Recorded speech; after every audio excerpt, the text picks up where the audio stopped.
그래서 전환길 발언에 대한 결론. 네. 자, 외부 압력을 행사하는 발언은 사법권을 독립을 침해한 행위다. 을사오적의 표현은 자, 사법부의 권위를 심각하게 훼손하는 행위다. 따라서 전환길 발언은 사법권의 독립을 침해하는 것으로 판단할 수 있다. 네. 저는 김정일 변호사라고 합니다. 오늘 지금 제가 제일 존경하는 형님인 분을 한번 모셔서 여러 가지 헌법적인 관점에서 여러 가지를 한번 살펴보려고 하는데, 일단 형님 소개시켜 주시죠. 예, 저는 황남기라고 합니다. 그 외무고시 합격한 다음에 공무원 생활 하다가 헌법 강의를 학교랑 강의실에서 한 30년 가까이 해온 경력이 있는 강사입니다. 이번에 탄핵 정국을 둘러싸서 지금 뭐 진보다 보수다라는 갈등이 매우 심한 상태인데, 그것을 헌법 조항과 그리고 헌법재판소의 판례에 따라서 우리가 객관적인 기준을 가지고 판단할 수 있는지를 오늘 같이 논의해 보고자 합니다.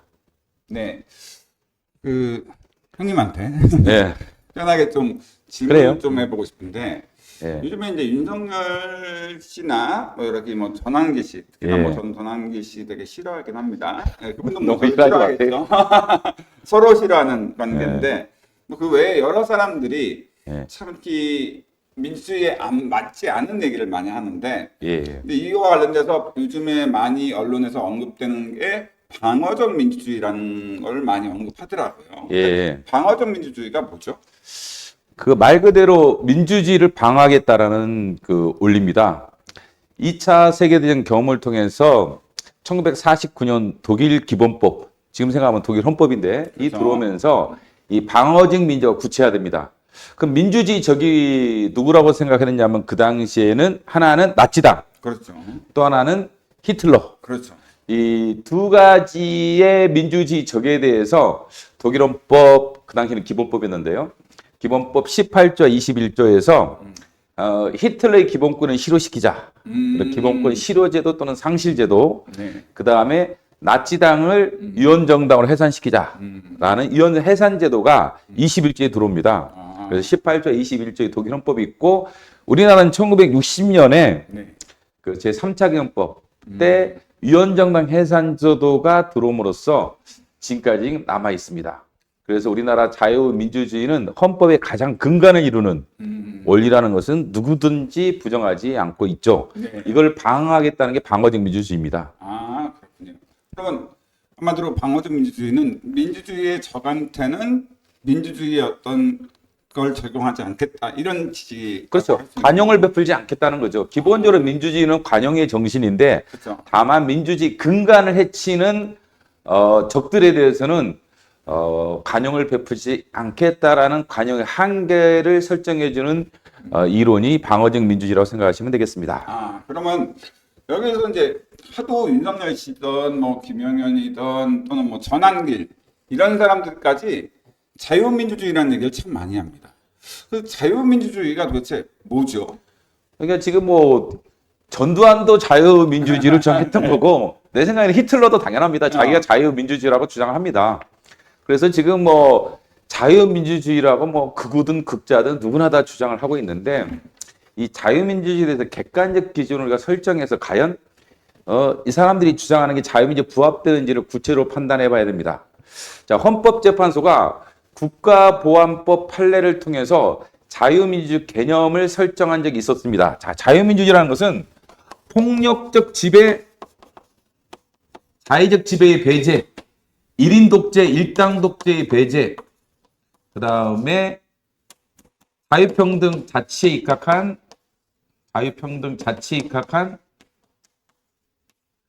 법에 따른 통치 질서, 이거를 헌법재판소가 자유민주주의라고 했습니다. 폭력적 지배, 1인 독재, 일당 독재를 배제하고 자유평등 자치에 입각한 법치국가적 통치 시스템을 가리켜 자유민주라고 했고, 이 시스템을 유지하기 위해서는 꼭 필요한 게 7가지로 봤습니다. 야, 7가지가 뭐냐?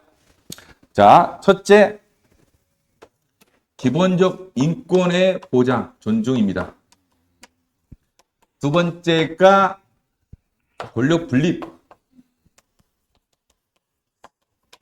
세 번째가 의회제도. 네 번째가 선거제도. 다섯 번째가 복수정당제도. 그다음에 여섯 번째가 사회재산과 시장 질서. 그다음에 일곱 번째가 사법권의 독립입니다. 그럼 여기에 반하면 그 정당은 해산돼야 됩니다. 그러니까 이걸 부정하는 자들이 자유민주주의 적이다라고 생각을 하시면 되겠습니다.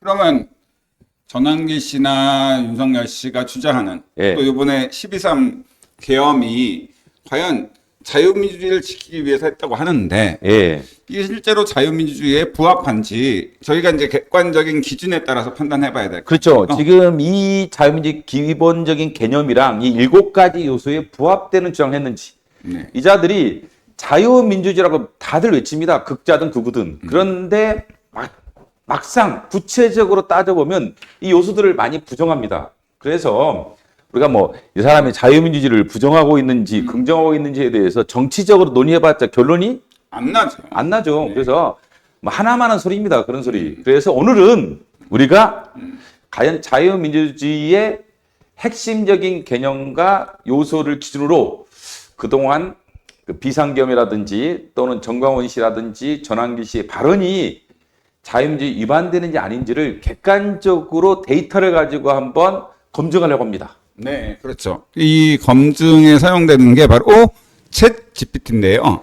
이 챗 GPT는 참고로 좌파가 만든 게 아닙니다. 아시는 바와 같이 미국의 오픈 AI라는 회사에서 샘 알트만 같은 여러 사람들, 어떻게 보면은 보수에 가까운 사람들이 만든 그런 거죠. 그렇죠. 네, 그렇기 때문에 뭐 좌파 입장에서 편파적으로 얘기할 리가 없습니다. 그래서 자유민주주의의 기본적 개념과 구성 요소를 넣어주고 그 다음에 이 사람들이 주장하는 것을 넣어서 어떤 결론이 나오는지를 객관적으로 오늘은 검증을 해보도록 하겠습니다. 자, 챗 GPT의 세계로 한번 들어가 보도록 하겠습니다. 네, 같이 가시죠. 들어가시죠. 자, 헌법재판소의 자유민주기본질서에 대한 기본적 개념, 폭력적 지배, 자의적 지배 폐쇄, 1인 독재, 일당독재, 부정, 자유평등 자치 입각한 법치적 통치 이념을 가리켜 자유민주로 헌재가 개념화시켰고, 그렇죠. 7가지 요소가 지금 이거죠? 네, 맞습니다. 권력분립 아까 말씀드린 대로 네. 딱 이것만 넣습니다. 자, 자유민주적 개념적 요소, 개념과 요소 이거. 네. 그다음에 12.3 계엄이 자유민주주의 부합되는지 판단해줘. 네. 라고 물어봤습니다. 네. 그래서 구체적인 기준이 계엄 사령부의 포고령 제1호입니다. 그렇죠. 여러분이 알고 있는. 자, 네. 이걸 넣어서 과연 이게 자유민주적 질서와 어떻게 되는지에 대해서 판단해달라는 얘기였습니다. 자, 네, 한번 그렇죠. 결론을 한번 보도록 하겠습니다. 네. 한번 볼까요? 예. 자, 밑으로 내려 가시면서 자, 자유민주 개념과 핵심적인 요소가 쭉 나오고 있죠. 네. 그 다음에 어떻습니까? 1호. 네. 1호를 보시면은 자, 일단 첫 번째 국회와 지방의회 정당 활동 및 정치 활동지 아예 오. 자유민주주의에 위배된다고 되어 있죠. 그렇죠. 자, 위배됩니다. 네. 포고령 1호 국회와 지방 정당 활동, 정치 활동은 금지는 자유민주 위반된다. 왜? 정적 자유와 의회제도. 그렇죠. 복승경도 아까 말했던 기본적 인권의 존중, 그 다음에 의회제도 복승경도가 기본 요소였죠. 이걸 네. 부정하는 조치다. 네. 두 번째 한번 읽어보시죠. 네. 자유민주주의 체제 부정, 전복 기도행위 금지 및 여론 조작, 허위 선동 금지. 논란의 소지는 좀 있습니다만 이것도 위험하다. 이렇게 위험하다고 돼 얘기하고 있고, 세 번째는 모든 언론과 출판의 계엄사 통제는 자유민주주의 위배된다. 네, 명확하게 위배될 소지가 있다고 하는 게 아니라 위배된다고 명확히 그렇죠. 판단하고 있습니다. 자, 4번. 네, 사회 혼란 주장행위 금지. 이것도 명확하게 자유민주주의에 위배된다라고 하고 위배된답니다. 있죠. 자, 네. 의료인의 강제 복귀 명령 위반 시 처벌은 논란의 소지가 있지만 강제성이 과도하면 기본권 침해가 될 수 있다. 네, 이렇게 하고 있죠. 그다음에 6번으로 계엄사령관의 영장 없는 체포, 구금. 그러니까 여러분들 국민들을 마음껏 체포할 수 있는 이런 것은 명확하게 자유민주주의에 위배된다라고 하고 있습니다. 그러네요. 사법권의 독립과 음. 적법 절차 원칙을 침해한다. 자, 결론 네. 한번 김 변호사님이 네. 읽어보시죠. 네, 여기 결론에서 아주 심각한 내용이 있는데요. 진짜 의회제도, 복수정당제도, 언론의 자유, 집회의 자유, 사법권 독립 등 자유민주주의의 핵심 요소를 그냥도 아닙니다. 심각하게 침해한다고 돼 있죠. 자유민주주의 체제 수호를 명분은 대선다. 네, 그렇죠. 이제 모든 사람들이 독재자들, 뭐 스탈린이든 맞습니다. 히틀러든 무솔린이든 독재자들이 항상 하는 건 자유, 민주주의. 이걸 항상 본인들은 체제 내세우죠. 유지. 네, 명분. 그렇죠. 이거 전두환도 그랬습니다. 전두환도 네. 쿠데타 하면서 자유민주주의 체제를 수호하겠다. 네. 공산주의로도 보호하겠다 이러면서 네. 쿠데타 했죠. 네. 그렇지만 내세웠지만 실제 조치는 헌법상 보장된 기본권을 과도하게 제한하여 그렇죠. 심각합니다. 심각합니다. 전체주의적 통치로 변질될 위험이 크다. 이게 무슨 네. 얘기죠? 전체주의라는 것은 결국 독재죠. 민주주의의 적입니다. 그죠? 히틀러나 무솔리니나 스탈린 이런 사람들은 민주주의의 적인 전제 정치, 바로 독재를 한 거죠. 그렇죠. 그래서 개인의 자유를 부정하고 국가라든지 민족의 모든 것을 귀속시켜서 네. 개인의 자유를 부정하는 시스템이 전체주의죠. 네. 이것으로 변질될 위험이 크다. 야, 이거는 따라서 이러한 계엄 조치는 자유민주주의에 부합하지 않는다. 챗GPT가 혹시 이게 좌파 아닙니까? 이렇게 네. 개념이 나오나? 뭐 아까도 말씀드렸지만 오히려 이거를 만든 사람은 예. 전형적인 우파입니다. 우파입니까 이게? 네, 우파라고 봐야죠. 아, 네. 그래요? 네. 자, 그래서 그 넣어준 자료는 이거밖에 없습니다. 네. 헌재가 말했던 자유민주주의 기본 원리랑 네. 개념적 요소랑 그다음에 7가지 요소, 네. 그다음에 계엄 사령부의 포고령을 넣어주고 네. 저희들이 물어봤던 게 자유민주주의 개념과 요소를 기준으로 12상 계엄이 자유민주주의 위배되느냐라고 네. 판단해달라고 했는데 네. 결론이 뭐였죠? 바로 자유민주주의의 핵심 요소를 심각하게 침해하고 전제주의 통치로 변질될 위험이 있고 그래서 자유민주주의에 부합하지 않는다. 결론적으로. 심각한데 이거? 심각하죠. 아주 심각하죠. 자, 그다음에 이제 추가 질문을 또 했습니다. 12상 개헌을 발동한 경우 헌법 65조의 탄핵사유에 해당하는지를 판단해달라. 네. 이렇게 질문했습니다. 자, 그래서 챗 GPT가 65조 헌법, 네, 그래서 헌법과 법률 위반했을 때 탄핵 소추할 수 있다라는 정족수가 나오고 있고, 네. 자, 12.3 개헌과 탄핵 사유 해당 여부 첫째. 네, 바로 개헌 발동이 헌법이나 법률에 위배돼야만 탄핵 사유가 되는데 위배되느냐 여기에 대해서 이제 하나하나씩 판단하고 있는데 첫 번째로 비상사태 요건을 충족하지 못한 경우 77조에 위반될 가능성이 높다. 그렇죠. 네. 그다음에 두 번째 헌법상 기본권자는 법률로 써야 되고 본질적인 내용은 침해하면 안 되죠. 헌법 그렇죠. 37조 2항에 규정되어 있습니다. 근데 포고령에 따른 언론 통제, 국회 활동 금지, 집회 자유 제한, 사법권 침해는 과도한 기본권 침해에 해당해서 32조의 기본권자의 한계, 본질적 내용 침해 금지 원칙에 위반할 소지가 크다죠. 네, 자, 3번 한번 보시죠. 네.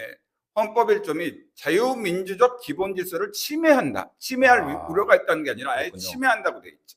네. 그래서 이제 국민주권주의와 자유민주적 기본 질서를 근간으로 하는데 우리나라는 근데 국회 활동 정지, 언론 통제, 정치 활동 금지 등 사실상 독재적 통치를 수반함으로 독재라고 하고 있죠. 독재적 통치를 수반한다는데 저희가 얘기한 게 아닙니다. 이건 챗GPT가 저희한테 답변을 준 거죠. 우리 그렇죠? 챗GPT 주식 없습니다. 네. 그래서 헌법의 근본 원리를 해서는 안 돼요. 그냥 원리도 아니고 근본 원리. 그렇죠? 네. 그래서 헌법 수호 의무를 위반한 것으로 평가될 수 있다. 네. 그다음에 103조. 네. 자, 법관의 도미과 사법권 침해로서 위반된다. 네. 이렇게 되겠고 3번 결론이 뭐죠? 탄핵 사유에 해당하는지? 네. 결론적으로 헌법상 탄핵 소추의 요건에 대해서 챗GPT가 얘기를 하면서 결국 결론적으로 말한다면은 여기 말했죠. 12.3 개헌 발동은 헌법과 법률을 위반하는 행위로 볼 수 있으며 헌법 65조의 탄핵 사유에 해당한다. 단정적인데요. 그러면 뭐 그런 말 있잖아요. 그 탄핵을 찬성하면 좌파다. 그런 재판관들 뭐 물러가라. 뭐 그렇죠? 네, 그런 그렇죠. 얘기를 지금 구구들이 하고 있죠. 그렇죠. 구구들이 하고. 근데 지금 이게 좌파 재판관입니까? 챗GPT는? 그럴 리가 없죠. 아니 이거는 아니 사람을 죽여놓고 이게 살인이 아니냐가 진보와 보수로 구별됩니까? 그러니까요. 살인죄지.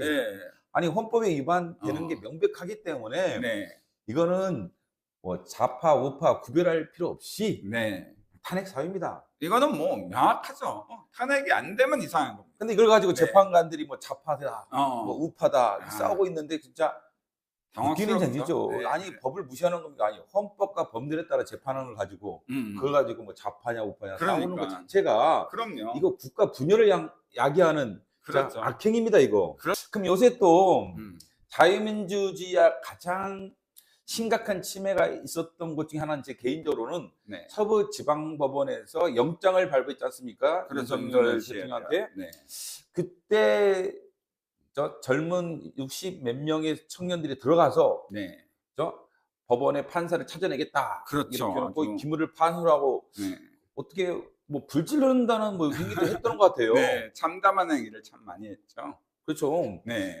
이게 뭐 사법권의 독립을 침해할 거는 같은데, 네. 근데 이거에 대해서 네. 김용현 이라는 전 국방부 장관이죠. 옥중 편지를 쓴 겁니다. 네. 이거는 2월 5일자 서울 경제신문에 나온 거고 문혜빈 기자가 쓴 내용입니다. 네, 자, 그렇죠. 이 내용을 그대로 넣은 겁니다. 그래놓고 이거에 대해서 김용현 주장이 자유민주 위반되는지 판단해봐. 그리고 이 내용은 그대로입니다. 뭐 우리 손댄 것도 아니고 여러분도 한번 다 할 수 있어요. 네. 찾아가지고 넣기만 하면 답을 해줍니다. 네. 자, 그래서 핵심적인 내용이 뭐였냐면은 그 김용현 전 국방장관이 그 청년들을 뭐라고 얘기했죠? 애국 전사라고 전사로 얘기했죠. 칭했다. 심각하죠. 어. 애국 전사로 칭했다. 그래서 소중한 영치금을 허투루 쓰지 않기 위해서 의미있게 사용하겠다라는 생각이 절로 났대요. 네. 그래서 떠올린 분들이 서부지방법원 60여 분의 애국전사. 이게 무슨 이게 참 안중근 의사입니까? 안중근 의사도 아니고 그리고 옛날에 그러니까 그 저희 이제 8, 90년도에 학생 운동이 정말 격렬했고 그때 그렇죠. 화염병 던지고 뭐 진짜 심했거든요. 엄청 심했죠. 그 진짜 어마어마한 시대에서도 그 좌파라고 불리는 그 그렇죠. 진짜 좌파였어요, 진짜. 그때는. 진짜. 예. 근데 그 사람들조차도 판사나 법원에 이렇게 폭동을 한 적은 한 번도 없습니다. 그렇죠. 미 문화원 방한 정권이 있었잖아, 솔직히. 네, 미국 대사관은 방어한 적이 있지만 대사관 아닙니다. 그거 문화원입니다. 문화원이구나. 예. 미국 맞았습니다. 주한미 문화원. 예, 그렇죠. 문화원. 예. 예. 네, 문화원을 그렇게 한 적은 있지만 예. 적어도 법원을 그렇게 한 적은 없죠. 그렇죠. 아니 영장 발부에 대해서 진짜 불복할 사람이 얼마나 많았겠어요. 지금 그쵸? 솔직히 윤석열이 억울한 것보다 그 그때는 당시에 진짜 전두환에 대한 저항으로서 우리가 네. 운동을 한 사람들이 많았잖아요. 그렇죠. 그 사람들에 대해서 불법 체포도 많이 했고 네. 영장 발부도 그때는 좀 희한한 영장 발부가 많이 있었는데 그렇죠. 그럼 억울한 사람들이 얼마나 많습니까? 최근에 뭐 재심 판결을 통해서 다 무죄로 무죄 판결 네. 엄청 많잖아요. 네. 근데 그분들이 뭐 그분들도- 서부지방법원 네. 뭐 방할했다든지 침탈해서 법관을 이건- 폭행하려고 했습니까? 전혀 없죠. 단 한 건도 없습니다. 근데 윤석열은 지금 아까 앞에서 했지만 네. 챗 GPT 입장에서도 12.3 네. 건 분명히 민주적 기본 질서를 부정하는 행위였다고 하잖아요. 탄핵 사유 있다. 네, 그렇죠. 그러면 불법적인 행위에 대해서 지금 영장을 발부해 줬는데 네. 이게 과연 그 영장 발부가 음. 법원을 침탈해서 네. 법관을 찾아내서 폭행을 가하려고 한다든지 기물을 파손할 사유가 됩니까? 이거 말도 안 되는 거죠. 네. 근데 이런 사람을 네. 국방부 장관이었던 사람이 네. 애국전사라. 네.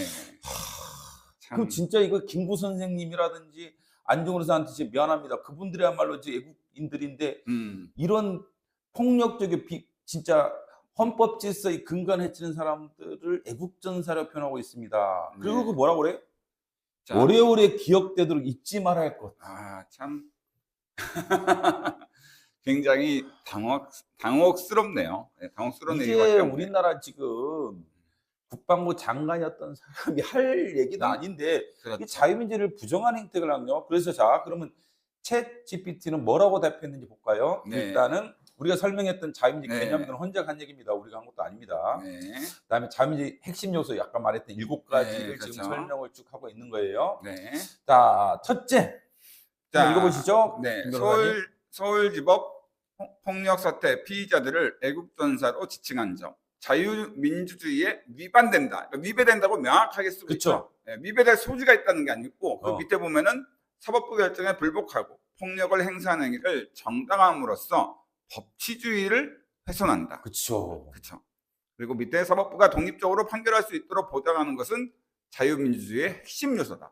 근데 이걸 파괴하고 있잖아요. 그렇죠. 그러면 아까 민주주의 핵심이 사법권의 독립인데 법에 따른 통치질서인데 이걸 부정하고 있지 않습니까? 김용현이가. 그렇죠. 그런 사람이 어떻게 자유민주주의 수호자입니까? 자유민주주의 적이죠. 적이죠. 이거는 네. 기준을 가지고 말해야 돼요. 우리들이 소설을 쓰면 안 됩니다. 희망사항을 얘기하지 마세요. 그러지 말고 이와 같이 자유민주주의의 핵심적인 기준과 구체적인 제도를 가지고 이거 위반이 아니냐를 판단해야지. 그렇죠. 내가 뭐 지지하기 때문에 저 사람 자유민주하고 내가 반대하기 때문에 자유민주적이 아니라 객관적 기준을 말해야 되는데 네. 지금 뭐라고 했습니까? 애국전사로 칭한 점은 법치주의를 훼손한다. 네. 자유민주의 핵심적인 요소를 네. 침해한다는 얘기입니다. 침해한다는 얘기죠. 두 번째. 자, 법치주의 위반 가능성이 있다. 구속된 피의자들에게 영치금 지원한다. 아, 영치금. 예. 네, 이거는 자유민주주의의 법치국가 원칙에 위배될 가능성이 크다라고 돼 있죠. 그 다음에 세 번째도 과간입니다. 이 네. 청년들의 구국정신과 애국심은 오래오래 기억된다는 점. 네. 자유민주주의 위배.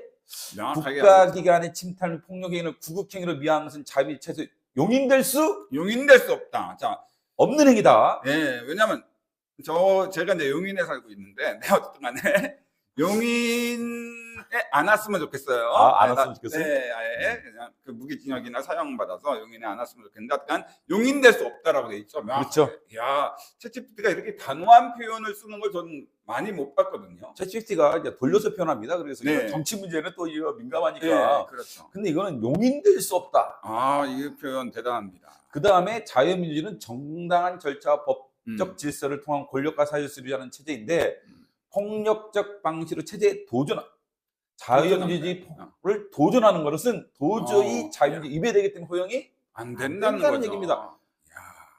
아, 이런 걸 가지고 자유민주 수호자라고 하면서 지지하고 박수치고 이게 참 심각합니다. 결론이 네. 뭐죠? 결론적으로 얘기한다면 김영환 전 국방부 장관의 발언과 행위는 자유민주주의의 핵심 요소를, 그냥 요소도 아닙니다. 핵심 요소를 훼손할 가능성이 크다. 그 다음에 마지막 꼭 김영환 전 장관의 주장은 자유민주주의를 위배한다고 판단할 수 있다. 그렇죠. 우리 자유민주주의의 핵심은 서로 정치적으로 다른 의사를 가질 수 있잖아요. 그렇죠. 의견은 다를 수 있죠. 있잖아요. 네. 진보도 있고 보수도 있으니까 네. 그걸 부정하는 게 아닙니다. 그렇죠. 그건 다 인정하자. 그렇지만 부정할 수 없는 게 있다는 거예요. 그게 네. 지금 말했던 폭력적 지배하지 말자. 그렇죠. 폭력 사용하지 말자. 그 다음에 사법권의 독립, 그렇죠. 의회제도, 선거제도, 그다음 복수 정당제도 이런 거 부정 좀 하지 말자. 그렇죠. 근데 지금 이거는 사법권의 독립, 권력 분립을 정면으로 부정하는 겁니다. 그렇죠. 어떻게 법원이 영장을 발부했다고 해서 그것을 침탈하고 그 법관에 대해서 협박하고 이렇습니까? 들어가서 기물을 파손하고 이런 것들은 네.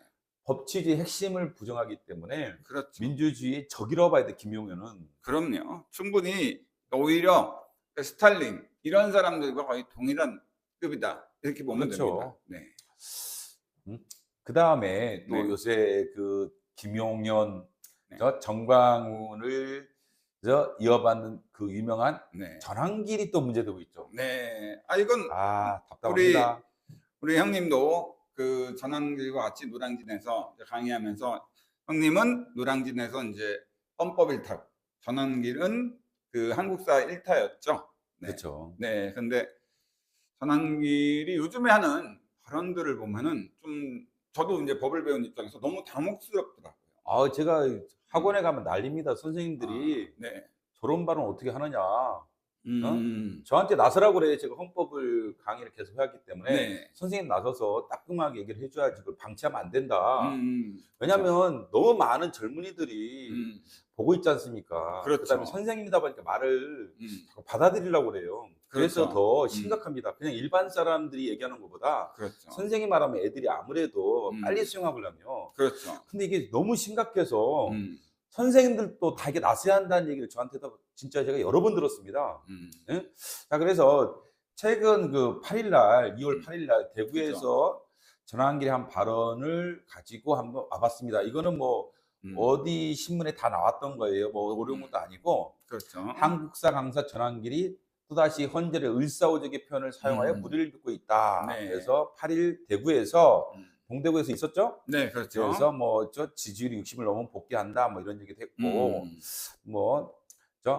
그 다음에 헌재 재판관 향해 짜인 대로 재판하고 있다 이런 비난도 하고 그렇죠. 그 다음에 탄핵을 한다라면 명시적으로 국민들을 거역한 것이다 이런 말을 하고 좌파 연구원 소속 재판관 등이 뭐 된다라면 뭐 을사오적으로 기억될 것이다 뭐 이런 표현도 하고 이러면서 헌재 재판관들을 비난했습니다. 그래서 뭐 이건 여러분이 다 들으셨을 거예요. 그래서 제가 물어봤습니다.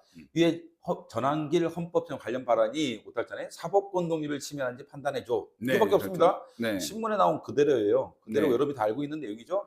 그거에 대해서 자 사법권 독립을 침해했는지 판단해줘라고 했습니다. 자 읽어보시죠. 네, 사법권 독립의 개념에 대해서 이제 챗GPT가 바로 대한민국 헌법 103조는 법관은 헌법과 법률에 의하여 그렇죠. 그 양심에 따라 독립하여 심판한다. 그렇죠. 이렇게 규정돼 있다. 그렇기 때문에 그 법관은 외부의 정치적 사회적 압력 없이 오로지 헌법과 법률에 따라서만 판결을 맞습니다. 내려야 됩니다. 이게 바로 맞죠. 사법권의 독립이죠. 자, 그래서 전환길 발언이 사법권 독립을 침해하는지를 검토를 챗GPT가 했습니다. 자, 국민 뜻을 거역할 수 없을 것이다. 감히 헌재 재판관들이 여기에 대해서 자 챗GPT가 무슨 얘기를 하고 있나요? 바로 국민의 뜻을 거역할 수 없다는 발언은 재판관들에게 외부적인 압력을 막 행사하는 거죠. 그렇죠. 그러니까 헌법과 법률이 아니라 외부 압력에 따라서 재판관들이 판결을 내리는 거니까 이거는 사법권 독립을 침해하는 행위죠. 우리가 있다. 그다음에 그렇죠. 국민 뜻을 거역한 거다. 탄핵을 시키면 여기에 대해서는 무슨 얘기를 했죠 지금? 바로 국민의 뜻을 거역한다는 표현은 헌법재판소의 독립적 판단을 부정하는 것으로 사법권 독립을 침해할 소지가 크다라고 했죠. 자, 헌재 재판관을 향해 을사오적 등의 표현도 사용했습니다. 어마어마한데요? 이완용 글쎄 헌재 재판관들이 그렇게 이완용처럼 나라를 팔아먹진 않았을 텐데요. 이건 지금 명예훼손도 될 수도 있을 것 같아 이거는. 이건 충분히 가능하죠. 자, 을사오적은 일제강점기 당시 매국노를 의미한 표현으로 이는 헌재 재판관들을 국가 반역자로 규정하는 발언입니다. 헌재 재판관들이 국가 반역자다. 탄핵하면? 근데 아까 챗GPT는 탄핵사에 해당한다고 했잖아요. 그러니까 챗GPT도 국가 반역자라는 거죠. 그렇죠. 챗GPT. 우리나라의 국가 반역자가 한 70%나 60%는 될 것 같아요. 전 국민이 뭐 국가 반역자인가? 이건 좀 말이 안 되죠. 어쨌든 심각합니다. 심각합니다, 진짜. 자, 계속 보겠습니다. 그래서 이는 헌재의 권위를 부정하고 재판관들의 독립적 판단을 위축시키려는 시도로 볼 수 있습니다. 재판관 개인을 향한 비방과 모욕은 사법권의 독립성과 권위를 심각하게 훼손하는 행위에 해당할 수 있죠. 그다음에 불의한 좌파 우리법연구 소속 재판관과 민주당 임명을 협박하는 마은혁은 대한민국에 대한 반역자다. 헌법 정신에 유리한 민주주의 역적이며 제2의 을사오적으로 역사에 기록될 것. 아니 뭐 국사 선생이라 하더라도 지가 무슨 역사에 기록합니까? 지가 기록하는 거야? 그 챗GPT는 뭐라고 하는지 한번 볼까요? 특정 재판관을 지목하여 정치적 성향을 부각하며 반역자로 규정한 것은 사법부를 정치적으로 공격하는 행위에 해당합니다. 사법부는 정치적 중립성을 유지해야 하며 특정 성향의 판결을 유도하거나 공격하는 것은 사법권의 독립 원칙을 침해하는 행위라고 명확하게 얘기하고 있죠. 그렇습니다. 그래서 전환길 발언에 대한 결론. 자, 외부 압력을 행사하는 발언은 사법권을 독립을 침해하는 행위다. 을사오적의 표현은 자 사법부의 권위를 심각하게 훼손하는 행위다. 따라서 전환길 발언은 사법권의 독립을 침해하는 것으로 판단할 수 있다. 우리가 사법부가 법치의 보루라고 하잖아요, 사법부가. 그렇죠. 근데 이런 사법부에 대해서 이런 능멸적인 표현이잖아요, 을사오적이라고. 그렇죠. 이거는 진짜 말이 안 되는. 그러니까 사실 여러분들의 이익에 반하거나 또는 여러분들의 어떤 정치적 성향에 반하는 판결이 나올 수 있어요. 그게 나왔다 하더라도 그 판결을 한 판사들에 대한 어떤 인신공격부터 해가지고 그 외에 어떤 여러 가지 정치적인 또는 폭력적인 어떤 공격은 결국 민주주의, 자유민주주의를 파괴하는 거죠. 정리하는 식으로 한번. 자, 지금 이제 챗GPT를 통해서 여러 저희가 질문을 해봤고 객관적인 정답이라기보다는 객관적인 답을 얻었습니다. 그렇죠. 그러면 전체적으로 특히나 이제 저는 다른 사람들보다 전환길이 참 마음에 안 들긴 해요. 그래요? 좀 기회주의적인 그러니까 차라리 나는 예전부터 그러니까 좀 강의 잘 나갈 때 돈을 많이 벌고 이랬을 때 난 극우다. 나는 민주주의 자유민주주의를 반대한다. 난 독재, 극우 독재가 좋다. 이렇게 얘기했다던가 이렇게 했으면은 이해가 될 텐데 지금은 사실 솔직히 그렇잖아요. 전환기 씨가 돈을 많이 벌지 못해요. 그래요? 지금은 네, 제가 명확하게 말씀드리지만 옛날에는 전환기 씨가 1타이고 정말 많은 돈을 번 건 맞습니다만 지금은 그 정도까지는 아닙니다. 그렇죠. 공무원 시장 자체가 많이 무너졌어요. 네, 공무원 시장 자체가 60억이 하는데 좀 믿기 힘들고. 네. 그래서 이게 한번 네. 이 사람들을 한번 정리할 필요가 있습니다. 왜냐하면 이게 네. 젊은 사람들한테 너무 많은 영향을 미쳐요. 그렇죠. 그냥 넘어갈 일이 아닙니다. 네. 그래서 오늘 이 자리를 만든 면이 있습니다. 일단은 이런 정광훈이든 그 다음에 전환길이든 뭐 이자들의 특징은 일단은 폭력을 옹호합니다. 근데 전환길 이런 말 해요. 네. 나는 폭력을 반대한다. 그러놓고 서부지방법원 청년들이 들어간 거에 대해서 이해한다. 왜? 사법부가 너무 이 사람 뭐 불법적으로 뭐 영장 발부했기 때문에 청년들의 입장을 이해하고 청년들한테 미안하다. 이랬어요. 이런 논리가 참 위험한 논리입니다. 왜냐하면 그렇죠. 폭력을 반대하는데 폭력한 사람들의 행위는 이해된다. 그런 말 있잖아요. 나는 성폭력을 반대한다. 그런데 미니스커트 입은 여성이 성폭력 당했을 때 너는 성폭력 당할 만하구만. 이거랑 비슷한 논리예요. 아니, 그러니까 말이 안 되죠. 아니 성폭력을 반대하는 사람이 미니스커트를 입든 뭘 입었든 간에 성폭력은 안 된다고 말을 해야지. 그렇죠. 성폭력 당한 여성한테 너는 그래도 너 미니스커트 입고 다니니까 그런 거 아니야? 똑같아요. 서부지방법원한테 너는 저 침탈당하고 폭력당하고 재판관 너 맞아도 돼. 왜? 또 그딴 식으로 영장을 발부했잖아. 그렇지. 이런 2차 피해거든요, 이게. 네. 이게 왜 이런 얘기를 하느냐. 그렇죠. 이자들은 미꾸라지예요. 네. 그래서 폭력을 반대한다고 미를 말을 해. 그러놓고 폭력을 하는 사람들 지지해. 그렇지. 그리고 나중에 법적으로 문제되면 그렇죠. 만약 저는 폭력을 반대했습니다. 제가 분명히 발언한 거를 찾아보십시오.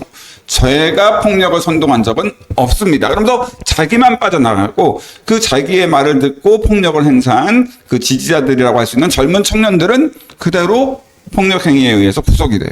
그렇죠. 자, 저희들도 뭐 청년들 입장을 어느 정도 이해는 하잖아요. 그렇죠. 왜냐하면 그런 폭력에 대한 문제가 아니라 그 사람들이 상대적 박탈감이 매우 심하다. 그렇죠. 그러니까 이게 사실은 어떤 극우라는 거나 극자라든지 이 극우든 극자가 좀 이렇게 활개치게 되는 이런 상황은 사회적으로 너무 힘들 때, 경제적으로 너무 힘들 때. 그러니까 극우의 상징인 나치나 이런 데 등장한 때가 바로 독일이 1차 세계대전 이후 패망하고 그래서 이제 전쟁배상금 때문에 너무 힘들 때. 그렇죠. 그때 등장했죠.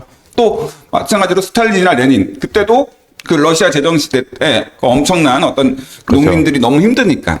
그렇죠. 맞습니다. 이럴 때. 근데 이럴 때 잘못된 그러한 길로 갔을 때 그 나라들이 전 세계에 어떤 결과를 미쳤고 그 나라 국민들조차 행복하지 못했다는 거. 그렇죠. 그러니까 지금 우리나라도 너무 이제 좋은 일자리는 많이 네. 줄었잖아요. 왜 늘지는 잘 안 그렇죠. 쪄. 네. 그다음에 부동산 가격이 너무 뛰어서 네. 젊은 청년들에게 상대적 박탈감을 많이 줬죠. 많이 군복무까지 하고 다 왔더니 나와봤더니 일자리도 없지, 부동산 가격 뛰었지, 네. 미래는 안 보이지. 이런 마음은 저희가 이해를 합니다. 거기까지는 이해를 해요. 그러나 영장 발부는 법관이 판단하는 거고, 영장을 발부했다 해서 그 법관에 대해서 비판적 견해를 밝힐 수는 있지만 그렇다고 해서 서부지방법원에 들어가서 네, 그렇죠. 심탈하고 그 법관을 찾아내겠다.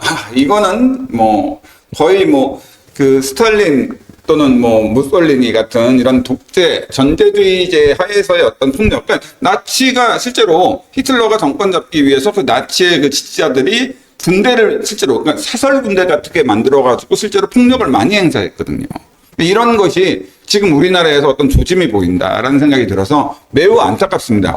그렇죠. 왜냐하면 우리가 청년들이 지금 상황 자체를 이해를 한다 하더라도 어떤 경우에 또 폭력적 수단을 통해서 자기들 불만을 표출하는 것, 특히 법원에 표출하는 것은 더더구나 네. 용납될 수 없습니다. 우리 자유민주주의 근간을 무너뜨립니다. 자기의 인생뿐만 아니라 주변 부모님, 친구들의 생활의 근거를 무너뜨린 거기 때문에 그거는 이해될 수 없고 용납될 수도 없고 동정받을 수도 없는 행위고 강력하게 처벌돼야 되지. 여기에 대해서 뭐 영치금이 줘도 아깝지 않다, 뭐 애국 전사다, 네. 나는 이해한다. 이런 자들은 젊은 애들을 이용해서 자기들 정적 이익, 경제적 이익을 취하는 자들이기 때문에 용납돼서도 안 되고 그 나이 먹은 노땅들 형사처벌하고 끝까지 추적해서 네. 용서하면 안 됩니다. 이게 방어적 민주주의예요. 원래 그럼요. 말씀드린 대로 네. 민주주의 적이 있어요. 민주주의 적은 두 가지입니다. 극자와 극우예요. 그쵸. 지금 우리나라는 극자들은 정치 권력에 접근하기 매우 힘든 상황이잖아요. 그렇죠. 그렇기 때문에 뭐 있을 수는 있을 것 같아요. 근데 매우 소수고 그냥 그 권력을 행사할 수는 없어요. 그러나 이 극우들은 정광훈부터 시작해서 지금 뭐 국민의힘도 일부는 그런 것 같아요. 네. 쿠데타를 동조하잖아요. 그렇죠. 지금 이 비상계엄, 누가 봐도 헌법에 위반된 탄핵사유에 해당하는 이 비상계엄을 옹호하는 그런 분들이 많죠. 뭐 다 그렇다는 건 아니지만 네. 국민의힘의 일부 의원들은요. 그쵸. 내가 보면 이미 넘어서는 안 되는 선을 넘었어요. 자유민주주의 근간을 부정하기 시작한 네. 자들이 있어요. 권성동도 마찬가지예요. 네. 그런 자들은 상당히 위험합니다. 왜냐하면 그 사람들이 어느 정도 자리를 차지하고 권위를 갖고 있는 사람들이잖아요. 공성동이라든지 네. 뭐 전환기라든지 정광훈은 네. 네. 젊은 사람들 입장에서는 네. 자기들이 뭐 롤모델 이런 사람이 네. 될 수도 있잖아요. 그렇죠. 근데 그 사람들이 하는 발언에 대해서 무장 해제가 될 수 있다는 거예요. 그렇죠. 세뇌가 이루어진다는 거예요. 그러다 보니까 행동을 하게 되죠. 그러고 네. 이놈들은 다 빠져나갈 구멍이 그렇죠. 미리 발언을 나는 폭력을 반대한다. 하지만 이렇게 한다.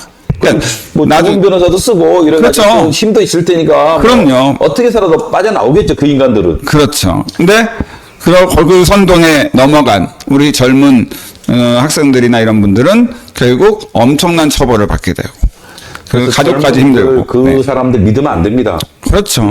그 사람들이 여러분을 위해서 하는 발언이 아니에요. 여러분들이 지금 상황, 경제적 상황, 사회적 상황이 어렵고 그 다음에 불합리한 차별이 존재했느냐? 그렇습니다. 그렇죠. 그건 맞죠. 건전하게 생각해 보세요. 네. 얼마나 나쁜 놈들이에요. 네. 국가가 방치한 거 아니에요? 근데 솔직히 그러니까. 말해서 그게 뭐 문재인 때 발생했다 하더라도 이 정부 들어와서도 쟤들 해결이 안 되고 있잖아요. 그렇죠. 그놈은 진짜 나쁜 놈입니다. 나쁜 놈들이죠. 네. 그런 상황을 이해를 하지만 이 사람들의 수단이 돼서 결국은 처벌 대상이 되고 더 나락에 빠져서는 안 된다는 겁니다. 그렇죠. 자, 민주주의는 어쨌든 절차가 굉장히 중요해요. 그러니까 여러분들이 분노가 쌓이고 어떤 이거를 정치의 어떤 세력이나 내용을 변화시키고 싶다. 이거는 민주적인 절차에 맞게 하셔야 돼요. 그러니까 폭력을 통해서 하시면 안 됩니다. 절대적으로 민주적 절차에 따라서 여러분들이 올바른 선거를 통해서 또 여러분들이 원하는 내용이 있으면 그 선거를 통해서 충분히 하시면 돼요. 그렇죠. 표현의 자유. 네. 이런 걸 통해서 해야지. 그리고 이 자들이 자유민주주의 적이었잖아요. 우리가 보석 봤잖아요. 그렇죠. 을 통해서 네. 전두환과 똑같은 자들이에요. 그래서 윤석열, 정광훈, 전한길, 김용현 얘네들은 민주주의 적입니다. 자유민주주의. 우리 헌법의 근간을 이루는 자유민주주의 적이기 때문에 네. 이 사람들에게 동조해서는 안 됩니다. 여러분만 진짜 인생을 도탄에 빠뜨리고 지들은 이익을 다 챙기고 도마뱀처럼 슬쩍 빠지는 놈들이기 때문에 그렇죠. 절대 당하면 안 됩니다. 절대로 여러분들 여기에 동조하시면 여러분들 인생만 힘들어지시고 결국 그 사람들은 이득을 얻고 빠질 거예요. 그러니까 절대 거기에 동조하지 마시고 여러분들이 다시 한번 여러분들의 분노나 이런 것들은 다 이해가 되지만 다시 한번 좀 냉정하게 생각을 해보시고 여러분들한테 피해가 가지 않는 선택을 우리가 여러 가지를 고려해서 그렇게 선택하시는 것이 옳다라고 봅니다. 자, 일단 오늘은 네. 이것으로 자유민주주의와 관련돼서 네. 이들이 기도했던 것이 뭔지, 자유민주들이 어떻게 포장해서 행동했는지 네. 우리가 객관적 기준, 네. 그냥 정책으로 발언한 게 아닙니다. 저희들이 자유민주주의 개념, 그다음에 7가지 요소에 따라서 이 상황을 적용해서 챗GPT가 결론 내린 거기 때문에 상당한 객관성이 있습니다. 그럼요. 이런 결론을 내렸기 때문에 여러분들은 오히려 저희들을 신뢰하고 자유민주주의 수호자가 진짜 수호자가 되시기 바라겠습니다. 네, 저도 꼭 그래서 여러분들이 좀 더 헌법이나 이런 것들을 좀 더 공부를 하시고 그래서 정확한 정보를 알아보신 다음에 그 다음에 여러분들이 합리적 선택을 하신다면은 그러면은 여러 가지 우리나라도 발전하고 여러분들도 여러 가지로 좋은 일들이 많이 생길 거라 믿습니다. 네, 네, 감사합니다. 감사합니다.